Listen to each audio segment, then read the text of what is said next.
नमस्तुभ्यः। ओम नमस्तुभ्यः। ओम नमस्तुभ्यः। अहिंसा परमो धर्म की।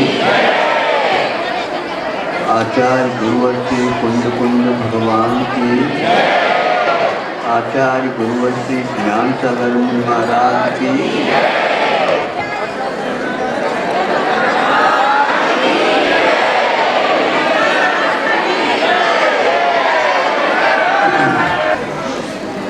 जब सूर्य उदय को प्राप्त होता है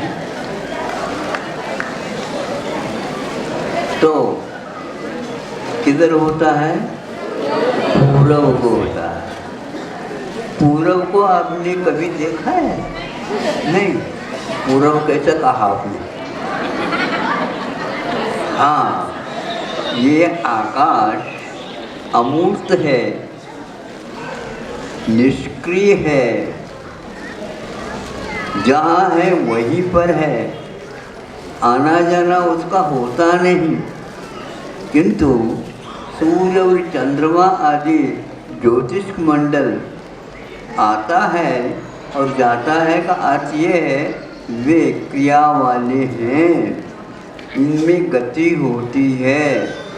इसलिए जब वह प्रभात में सूर्य का उदय होता है तो उसका नाम पूर्व ऐसा कहा जाता है। अब प्रभात में लाल लाल लाली होती है क्या? नहीं होती। वह प्रभात में ही होती है, किंतु बाद में कोई देख नहीं सकता उसको, और उसके बिना काम भी नहीं चलता।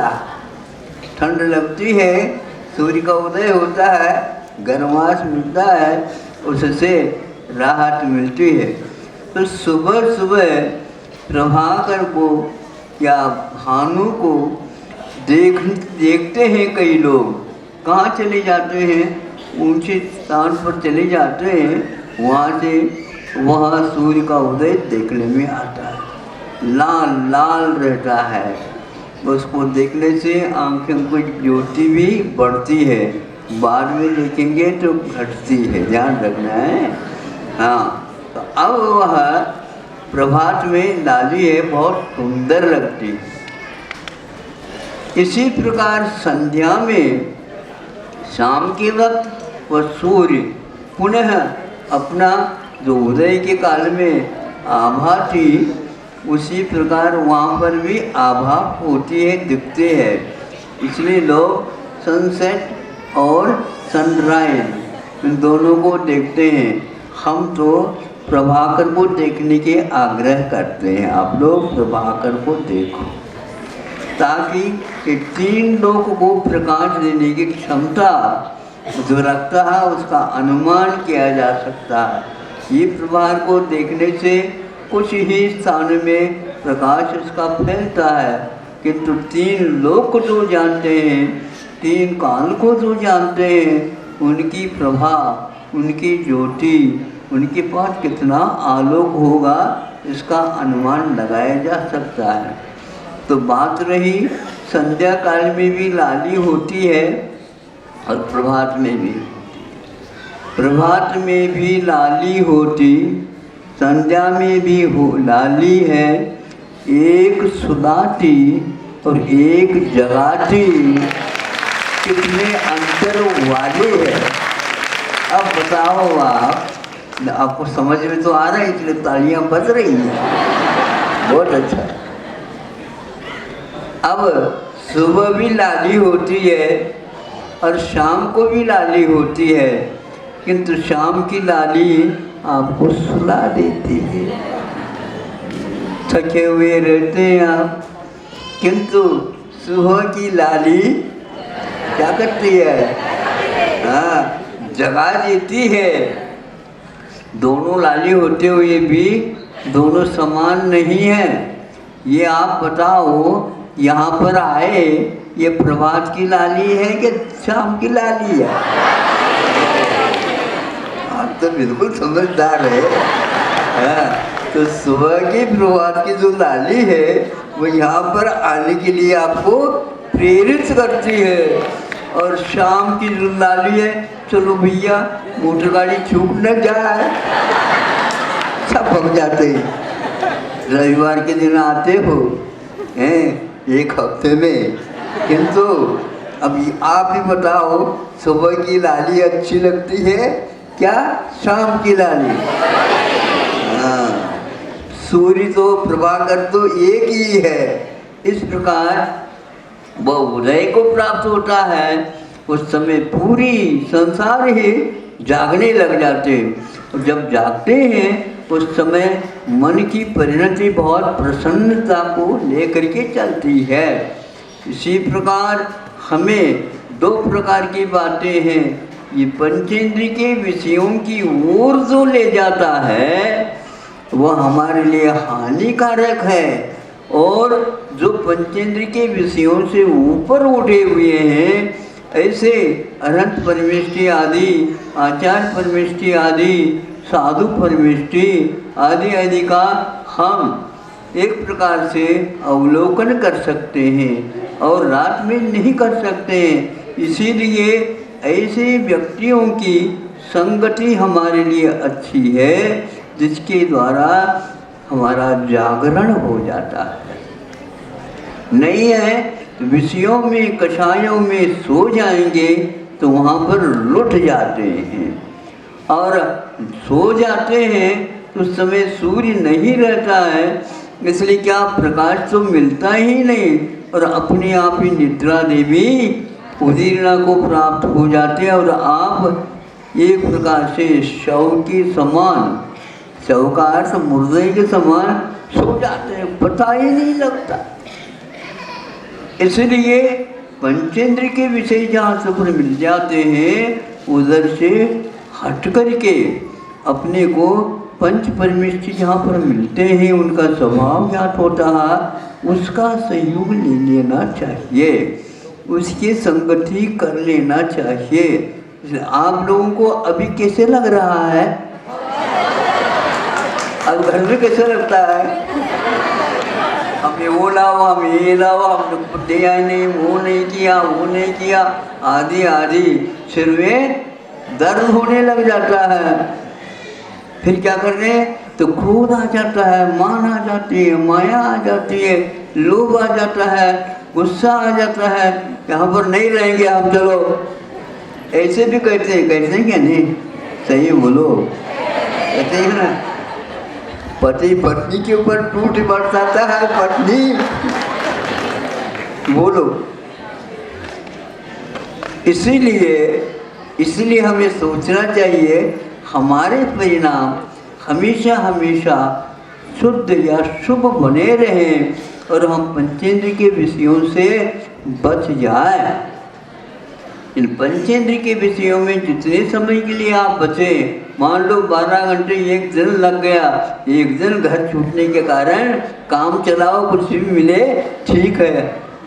यहाँ पर कोई व्यवस्था है ही नहीं, यहाँ पर छत्ता भी नहीं है। और कल नहीं परसों 2-3 दिन से देख रहा हूँ, सब लोग छत्ता लगा करके पानी में बैठे हैं। हमने सोचा देखो इनकी कितनी भक्ति है और इनकी कितनी रुचि है, हम दूर से आए हैं, हम अच्छे ढंग से दर्शन कर लें, अच्छे ढंग से प्रवचन सुन लें, महाराज को आहार वगैरह होते उसको भी देख लें। महाराज आप देने क्यों नहीं देते? एक गिलास सुनो। कृत कार्य अनुमोदन तीनों होते हैं, इसलिए आपको जितने जो है देखते रहेंगे उतना ही उससे भी ज़्यादा फल मिल सकता है, ऐसा पुण्य का बंध होता है, क्योंकि आपके भाव शुभ है, प्रभात की लाली के समान है। फिर भी भावना तो रखना ही चाहिए, लेकिन किस किस के हाथ से हम ले, इसलिए आपको आशीर्वाद देते हैं। और ये एक आध बार तो देखा करो महाराज, आपको हम देख रहे हैं, हमें आप भी देख दो।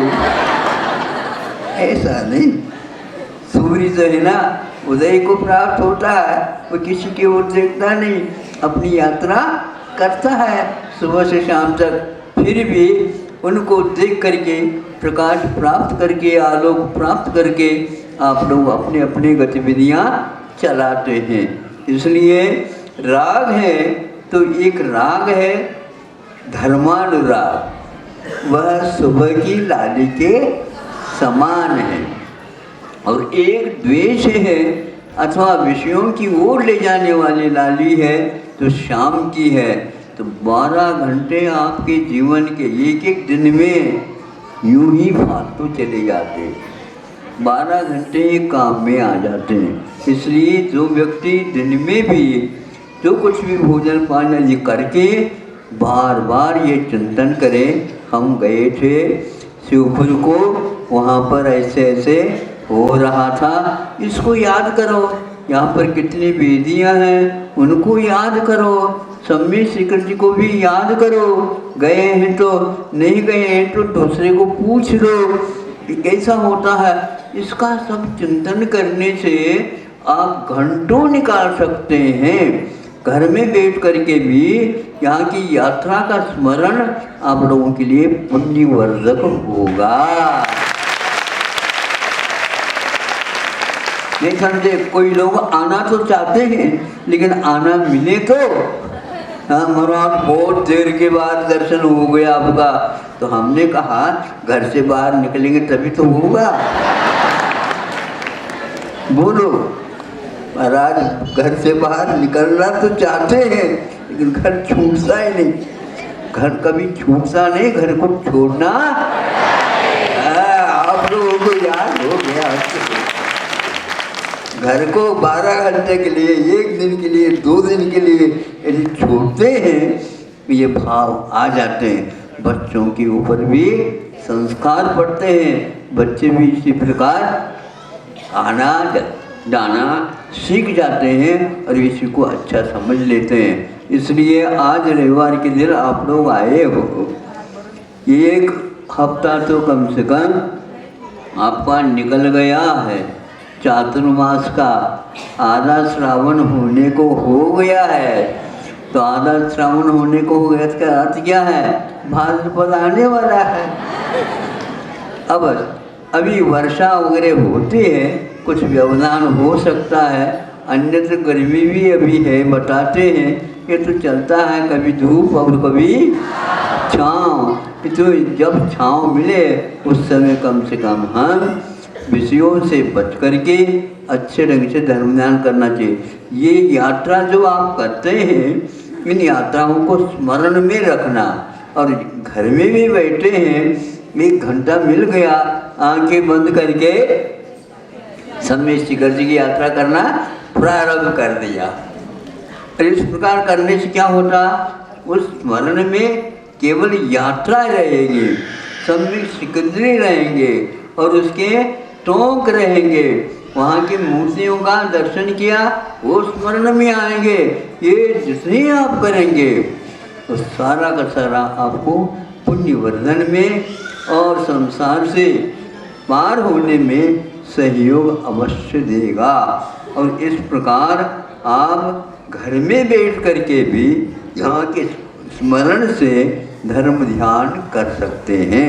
वैसे गृहस्थ को हमेशा हमेशा छूट मिलती नहीं है, छुट्टी लेनी पड़ती है।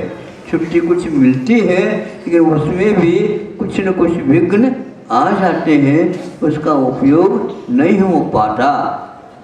इस प्रकार प्रभात की लाली और संध्या की लाली को याद करके हमें धर्म के प्रति अनुराग रखना, पंच परमेष्ठ के ऊपर यथार्थ श्रद्धा रखना, ये सारे सारे बहुत लाभप्रद है। ये ठीक है, भोजन तो मिष्टान मिले तो पेट भरता है, लेकिन ये ध्यान रखो मिष्टान में नहीं मिलता है तो रोटी तो खा सकते हैं, उसमें क्या बाधा है। हमेशा हमेशा, बल्कि यूँ कहना चाहिए हमेशा हमेशा त्योहार हो जाए ना तो फिर वो भी ठीक नहीं लगता है। आप लोगों का मन हमेशा हमेशा यदि दर्शन करना चाहते तो यहीं पर बैठे रहो। मन महाराज जल्दी बल्दी वो तो उखड़ जाता है। हाँ, उखड़ जाता है। हाथी जो है ना, वो अपने खंभे को भी उखाड़ लेता है, खुट्टी को भी उखाड़ लेता है। इसलिए उसको ज़्यादा मत सिखाओ। धर्म ध्यान करने के लिए भी मन की स्थिरता बहुत आवश्यक है। इसलिए भगवान के सामने गुस्सा कोई नहीं करता, और घर में भक्ति नहीं याद आती। हाँ, सब प्रतिकूल वातावरण है, इसलिए घर में ज़्यादा ऐसा वातावरण मत बनाओ, उतना ही ठीक रहता है। बच्चों के ऊपर भी ज़्यादा मोह नहीं करना, बच्चों के प्रति अनुराग रखना। ये आगे के युग को संभालने वाले होनहार राष्ट्रपति है।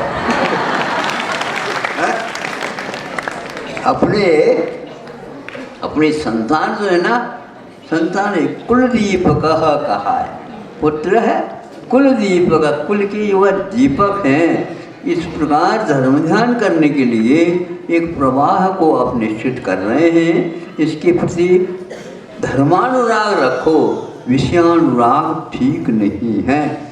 अपने परिवार के प्रति भी ज़्यादा मोह नहीं करना चाहिए, बल्कि यूँ कहना चाहिए वो उसको संयत बना करके अड़ोस पड़ोस के बच्चों के प्रति भी स्नेह रखना चाहिए, उनको भी अच्छे संस्कार दिलाना चाहिए।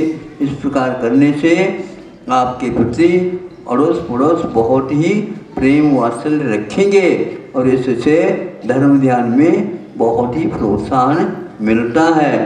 इस प्रकार राग द्वेष होते हैं, लेकिन विषयों से द्वेष हो और धर्म के प्रति अनुराग हो।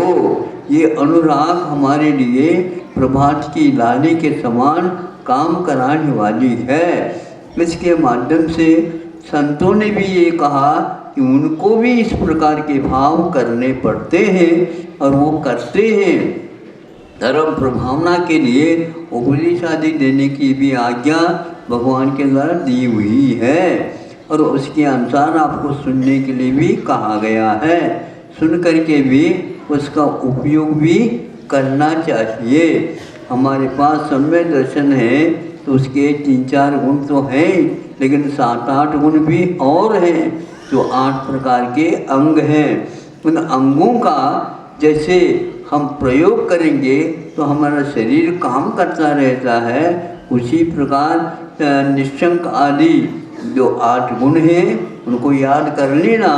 और 4 जो है मुख्य हैं, जो वात्सल्य है, स्थितिकरण है, उपगोहन है, धर्म प्रभावना है।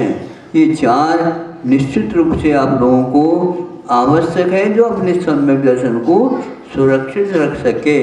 अगर आपका सम्यक दर्शन सुरक्षित रहेगा तो आप मरण के उपरांत स्वर्ग ही जाएंगे, अन्यत्र नहीं जाएंगे, और वहाँ से यहाँ पर पुनः मनुष्य भाव मिलेगा यदि सम्यक दर्शन है तो।